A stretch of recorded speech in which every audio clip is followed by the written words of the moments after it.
నిన్న అమూల్య హ్మ్. మొత్తం నేను చూశారు వీళ్ళంతా వెళ్ళి, మా అత్తయ్య వీళ్ళంతా 8 మంది మా అమ్మతో సహా హ్మ్.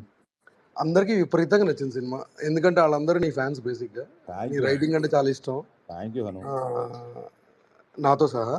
బట్ అదొక ఎక్సైటింగ్ మూమెంట్. అండ్ నాకు ఎంత ఆనందంగా ఉందంటే, బా బీభత్సమైన ఆనందంగా ఉందన్న. Thank you Hanu. ఇందాకని చాలాసేపు విన్నాను నేను ఊర్లో లిజనర్ లాగా, నాకు తెలియదు మరి హ్మ్.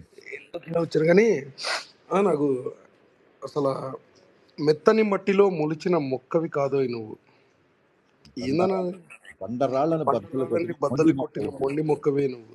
యా. అదే అసలు ఏమన్నా లైనా thank you Hanu. Thank you Hanu. నాకు ఎంత అంటే ఇందాక నుంచి డైలాగ్స్, లిరిక్స్, సాంగ్స్ అన్నీ మాడుతున్నారు. బట్ నువ్వు ఇప్పుడు ఇందాక నువ్వు మెన్షన్ చేసావు షాక్ గురించి, హ్మ్. నాకు ఎంత ఇష్టమో అది. అవును, చాలాసార్లు చెప్పావు షాక్.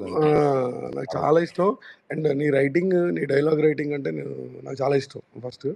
అండ్ ఇవన్నీ పక్కన పెడితే అసలు వీళ్ళందరి కాన్వర్జేషన్స్ ఏంటో నాకు ఎంత ఆనందం వేసిందంటే,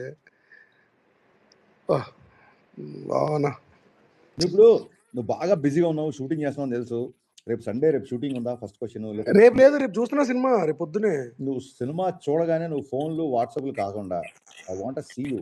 నువ్వు నా ఆఫీస్కి వస్తావా, నేను నీ ఆఫీస్కి వస్తున్నా? నేనే వస్తా. నువ్వు నేను చెప్పినా సరే, వెయిటింగ్ నేను చెప్పినా సరే, ప్లేస్ నువ్వు చెప్పినా సరే, నేను చెప్పినా సరే. నేను చెప్పడం ఏంటన్నా, నేను 2 రోజులు అయింది ఇంకా సినిమా రిలీజ్ నేను చూడకపోవడం అంటే నాకు చాలా సిగ్గుగా ఉంది. లేదు లేదు, నాకు మటు గర్వంగా ఉంది. నువ్వు ఒక పాన్ ఇండియా లెవెల్ ప్రభాస్ గారితో అంత పెద్ద సినిమా చేస్తున్నావు. So proud of you. Not happy. నాకు తెలుసు కదా, నువ్వు చాలాసార్లు నాకు చెప్పావు పర్సనల్గా, you're my well wisher all together. అది అన్డౌటెడ్లీ అసలు అది we know what we spoke, what we exchange each other. Anu ఏ హీరోతో షూటింగ్ చేసినా ఎప్పుడు ఒక యాంగిల్ ఉంటది. పవన్ కళ్యాణ్ గారి సినిమా రిలీజ్ అవుతుందా, చూస్తున్నారా లేదా, లేకపోతే ప్యాకప్ అయిన తర్వాత యాక్చువల్గా షూటింగ్ అవగానే నేను కారుకి పడుకుంటా, యాక్చువల్గా ఫోన్ ఆఫ్ చేసి.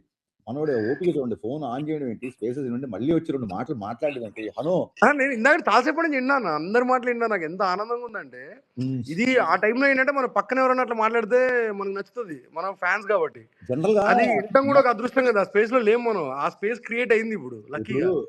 మనము జనరల్ గా ఇరానీ కేఫుల్లో ఆ స్పేస్ లేదు ఇప్పుడు. నేను అన్ని విన్నా. అసలు ఇంత హ్యాపీగా ఉందంటే ఆ పక్కన వాళ్ళు ఏమనుకుంటున్నారు, వీళ్ళు ఏమనుకుంటున్నారు, అది అది అసలు ఫ్యాన్ మూమెంట్ కదా అది. ఆహా హను, ఇది కదా డే. ఎవరు ఏమనుకుంటున్నారు కాదు, అసలు మన గురించి మనం ఏమనుకుంటున్నాము, ఎవరికి ఎక్స్పెక్టేషన్స్ ఉన్నాయని కాదు, అసలు మన మీద మనకి ఏం ఎక్స్పెక్టేషన్స్ ఉన్నాయి. అందుకే కదా గబ్బర్ సింగ్ లో డైలాగ్ రాశాను, నాతో పోటీ, నాకు నేనే పోటీ.